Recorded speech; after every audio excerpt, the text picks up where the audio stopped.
پاسبان golden جبلی award سے بھی نوازا گیا. اس کے ساتھ ساتھ مجلس ادب گولڈن جبلی ایوارڈ سے بھی آپ کو نوازا گیا, اور اردو شاعری کے لیے جو کہ کرناٹک اردو اکیڈمی کے ذریعے سے ایک ایوارڈ دیا جاتا ہے, کرناٹک اردو اکیڈمی ایوارڈ بھی آپ کو دیا گیا. ان خدمات اور ان ایوارڈز کے ذریعے سے ہم پہچان سکتے ہیں کہ آپ کی شاعری کتنا بلند درجہ رکھتی ہے. تھوڑا میں آپ کو جدید غزلیات سے متعارف کرتا چلوں. غزلیات تو عموماً آپ جانتے ہیں, اصناف سخن کی تعریف میں آپ دیکھ چکے ہیں. غزل کے لغوی معنی عورتوں سے گفتگو کرنا ہے, جو کہ خصوصاً اس میں پیار اور محبت اور عشق کی باتیں بتائی جاتی ہیں. یہ عشق اور محبت کی باتیں کلاسیکی زمانے میں غزلیات ایک محدود ہوا کرتی تھی کہ اس کے اندر صرف عشق اور پیار اور محبت کی باتیں ہوا کرتی تھی. جیسے جیسے زمانہ ترقی کرتا گیا, ادب کے اندر غور و فکر بڑھتا گیا, جدید غزلیات کا ایک آغاز ہوا. جدید غزلیات جس کے اندر تمام موضوعات کو, ہر موضوع کو شامل کرنے کی کوشش کی گئی. سماج کے اندر اہمیت رکھنے والے موضوع, ایسے موضوع جن کو سماج کا جاننا بہت ضروری ہے, ایسے موضوعات پر بھی غزل لکھنے لگی. ہم علامہ اقبال کو دیکھتے ہیں. علامہ اقبال نے غزلیات کے اندر عشق حقیقی کو پیش کیا, خدا کے عشق کو پیش کیا, عشق الہی کو پیش کیا. ایسے غزلیات بھی ہم دیکھتے ہیں. سماج کے متعلق, سماج کی برائیوں کے متعلق, سماج کی اچھائیوں کے متعلق, سماج کے مسائل کے متعلق ایسے غزلیں لکھی جانے لگیں جن غزلوں کو ہم جدید غزلیں کہتے ہیں. جدید غزلوں کی یہ خصوصیت یہ ہے کہ وہ موضوعات اور لفظیات سے بآسانی سے پہچانی جا سکتی ہیں. ہم اس کے موضوع سے یا اس کے الفاظ کے ذریعے سے ہم پہچان سکتے ہیں کہ یہ جدید غزل ہے. جدید غزل کسی ایک موضوع کو بلا ترتیب کے ساتھ, بہت ترتیب کے ساتھ پیش کرتی ہے. ان غزلوں میں مخصوص الفاظ اور تراکیب کے ذریعے زندگی اور زمانے کی حقیقتیں بیان کی جاتی ہیں. جدید غزلوں کی ایک بہت اہم خصوصیت ہے جس کے اندر زمانے کی حقیقتیں, جو زمانے کے اندر گزر رہا ہے, جو موجودہ حالات ہیں, ان حالات کو غزلیات کی شکل میں الفاظ کی اچھی تراکیب کے ساتھ, عمدہ الفاظ کی تراکیب کے ساتھ, غزل کی تمام تر شرائط کی بنا پر, جس کے اندر مطلبی ہو, مقطع بھی ہو, خافیہ بھی ہو, ردیف بھی ہو, ایسے عناصر کے ساتھ جدید غزلیات کو پیش کیا جاتا ہے. ان غزلیات کے اندر ہمیں زمانے کی حقیقت, ایک سچی تصویر ہمارے سامنے آ جاتی ہے کہ غزل کے ذریعے سے بھی اس زمانے کی حالت کو ہم پہچان سکتے ہیں. دور حاضر, عصر حاضرہ کی جو کیفیات ہے, جو صورتحال ہے, ان غزلیات کے اندر ہمیں نظر آتا ہے. عزیز طلبہ, آئیے اب اس غزل کو ہم بلند آواز سے سماعت فرمائیں. غزل ساجد حمید. سفیر درد کی نوحہ گری تھی, سفیر درد کی نوحہ گری تھی, کہ تیرے یاد کی وہ نغمگی تھی, کہ تیرے یاد کی وہ نغمگی تھی. لبوں پر حرف سارے جم گئے تھے, لبوں پر حرف سارے جم گئے تھے, جبیں سجدے میں جا کر سو گئی تھی, جبیں سجدے میں جا کر سو گئی تھی. سڑک نے تان رکھی تھیں سنانے, سڑک نے تان رکھی تھیں سنانے, ہوا بارود سے لپٹی ہوئی تھی, ہوا بارود سے لپٹی ہوئی تھی. جو کرفیو لگ چکا سو لگ چکا تھا, جو کرفیو لگ چکا سو لگ چکا تھا, میری بیمار ماں بھوکی پڑی تھی, میری بیمار ماں بھوکی پڑی تھی.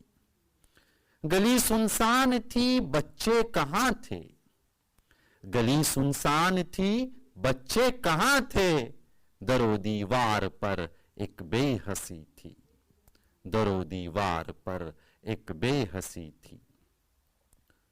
لہو آنکھوں میں آ کر جم گیا تھا, لہو آنکھوں میں آ کر جم گیا تھا, نظر برقاب ہو کر رہ گئی تھی, نظر برقاب ہو کر رہ گئی تھی. مجھے محسوس ہوتا ہے یہ اکثر, مجھے محسوس ہوتا ہے یہ اکثر, وہ اگلی زندگی ساجد بھلی تھی، وہ اگلی زندگی ساجد بھلی تھی، سفیر درد کی نوحہ گری تھی کہ تیرے یاد کی وہ نغمگی۔ تو آپ نے اس غزل کو سنا ہوگا جس کے اشعار ہمارے سامنے ہیں۔ میں بتا رہا تھا غزل میں اشعار کی تشریح بہت اہمیت رکھتی ہے، جو کہ ایک خیال ہوتا ہے، جو کہ ایک فکر ہوتی ہے جو شاعر الفاظ کی صورت میں پیش کرتا ہے۔ یہ تو اور بات ہے کہ کوئی شاعر کی سوچ کو، شاعر کی سمجھ کو، شاعر کی انتہا کو تو پہچان نہیں سکتا، مگر جتنا بھی ہم سمجھیں اس طرح سے تشریح کرنے کی کوشش کرتے ہیں۔ آئیے اب ہم اس غزل کی تشریح کرنے کی کوشش کریں کہ سب سے پہلا شعر ہے، مطلع میں شاعر کہہ رہے ہیں، سفیر درد کی نوحہ گری تھی کہ تیرے یاد کی وہ نغمگی تھی۔ اس مطلع میں شاعر ساجد حمید ارشاد فرما رہے ہیں کہ سفیر درد، انہیں جو پیغامبر ہوتا ہے اسے سفیر کہتے ہیں۔ سفیر درد پیغامبر کی آہ جو کہ درد کا پیغام دیا کرتا ہے، کہ اس کی یاد تھی، اتنا بے بس کر دیا ہے کہ اس کی یاد نے اتنا بے بس کر دیا کہ میں سمجھ نہیں پا رہا کہ سفیر درد یعنی پیغامبر کی آہ گزاری تھی، یہ پیغامبر کی آہ گزاری تھی یا تیری یادوں نے مجھے درد کی شکل میں نغمگی عطا کی ہے۔ میں اس چیز کو پہچان نہیں پا رہا، سمجھ نہیں پا رہا کہ یہ کیا ہے، کیا یہ درد ہے، کیا آہ ہے، یا نغمہ بن کر تیری یادیں میری لبوں پر آ رہے ہیں۔ دوسرا شعر ہے، لبوں پہ حرف سارے جم گئے تھے، لبوں پہ حرف سارے جم گئے تھے، جبھی سجدے میں جا کر سو گئی تھی۔ لبوں پر، ہونٹوں پر، جبیں، پیشانی کو ہم جبیں کہتے ہیں، سجدے میں ہیں۔ دیکھیے اس شعر میں شاعر کیا ارشاد فرما رہے ہیں؟ شاعر کہہ رہے ہیں کہ سارے حرف، سارے الفاظ، تمام تر احساس، تمام تر جذبات لبوں سے آ کر جم گئے ہیں، زبان عاجز ہے، الفاظ ادا نہیں ہو رہے ہیں، زبوں پر آ کر رک گئے ہیں، جم گئے ہیں، اور پیشانی جو ہے سجدے میں جھکی ہوئی ہے اللہ تعالیٰ کے سامنے، پیشانی جھکی ہوئی ہے، لبوں میں بہت سارے الفاظ جم گئے ہیں، دل کے اندر کافی احساس ہے، کافی شوق ہے، کافی درد ہے، لیکن اسے میں بیان نہیں کر پا رہا ہے۔ کتنی اچھی ایک عمدہ بات شاعر نے اس شعر میں کہی ہے۔ اگلے شعر میں شاعر ایک عجیب کیفیت کو پیش کر رہے ہیں، ایک فسادات کے منظر کو ہماری نظروں کے سامنے لا رہے ہیں کہ سڑک نے تان رکھی تھی سنان، ہوا بارود سے لپٹی ہوئی تھی۔ دیکھیے غزل کی ایک خصوصیت ہم جانتے ہیں کہ غزل کا ہر شعر معنی کے اعتبار سے مکمل اور مسلسل ہوتا ہے، یعنی غزل کا ہر شعر خود ایک معنی رکھتا ہے۔ اس شعر کے اندر اس مثال کو ہم سمجھ سکتے ہیں کہ شاعر فسادات کی طرف اشارہ کرتے ہوئے ارشاد فرما رہے ہیں، سڑکوں کے اندر الگ ایک سنانی تھی، سڑکیں سنانی تان رکھے تھے، سڑک کچھ کہہ رہے تھے کہ ایسا محسوس ہو رہا تھا کہ ہوا بارود سے گھری ہوئی ہے، بارود میں لپٹی ہوئی ہوا ہے، ہوا چل رہی ہے تو لگ رہا ہے کہ گویا بارود آ رہا ہے۔ اس طرح کا ماحول شاعر اس شعر کے اندر ہمارے سامنے پیش کر رہے ہیں۔ اگلے شعر میں شاعر کہہ رہے ہیں کہ جو کرفیو لگ چکا سو لگ چکا تھا، میری بیمار ماں بھوکی پڑی تھی۔ ایک کیفیت کو شاعر پیش کر رہے ہیں کہ سماجی حالت کس طرح سے ہے۔ کرفیو، جب کرفیو لگتا ہے تو کسی کو کہیں جانے کی اجازت نہیں ہوتی، لوگ معذور ہو جاتے ہیں، لوگ عاجز رہتے ہیں کہیں پر جانے سے۔ اس حالت کو شاعر پیش کر رہے ہیں۔ اس شعر میں شاعر فسادات کی شدت کا بیان کرتے ہوئے کہتے ہیں کہ سارے شہر میں کرفیو لگا ہوا ہے، گھر سے باہر نکلوں تو کرفیو لگا ہوا ہے، کہیں پر جا نہیں سکتے، کچھ لا نہیں سکتے، کچھ خرید نہیں سکتے، کچھ فروخت کر نہیں سکتے۔ ایسی حالت ہے کہ کرفیو لگ چکا ہے۔ یہ کرفیو کس وجہ سے لگا ہوا ہے؟ ہماری ہی کرتوتوں کی وجہ سے، ہماری ہی غلطیوں کی وجہ سے، ہماری نادانیوں کی وجہ سے، ہماری جو کوتاہیاں ہوئی ہیں، ہماری جو ناسمجھی ہے، ہماری جو نادانی ہے، اس کی وجہ سے کرفیو لگا ہوا ہے۔ انسان کو نہیں سمجھ پا رہا ہے، انسان کے دل سے محبت نکال کر دشمنی پیدا کر رہا ہے۔ ایسا ایک ماحول کرفیو کی وجہ بن جاتا ہے۔ جب اپنے کو پیٹنے لگے، اپنے سے بیر کرنے لگے، دشمنی کرنے لگے، تو کرفیو کی حالت پیدا ہوتی ہے۔ اور حالات اس طرح سنجیدہ ہیں کہ میری ماں گھر میں بھوکی پڑی ہوئی ہے، وہ بے بس ہے، لاچار ہے۔ کھانا تو موجود ہے، روٹی تو موجود ہے، مگر حالات نے ایسی ایک میرے سامنے رنجش پیش کی ہے کہ میری ماں کے لیے، میری بھوکی ماں کے لیے میں روٹی کا انتظام کرنا بھی مشکل ہو گیا ہے، دشوار ہو گیا ہے۔ میری ماں مجبور ہے، بھوکی ہے، میں باہر جا کر اسے روٹی نہیں لا سکتا، اس کا پیٹ نہیں بھر سکتا۔ ایسے حالات میری نظروں کے سامنے ہیں۔ وجہ کیا ہے؟ شاعر کہہ رہے ہیں وجہ کرفیو ہے۔ کسی کی غلطی، کسی کو سزا، ہر ایک سزا بھگت رہا ہے۔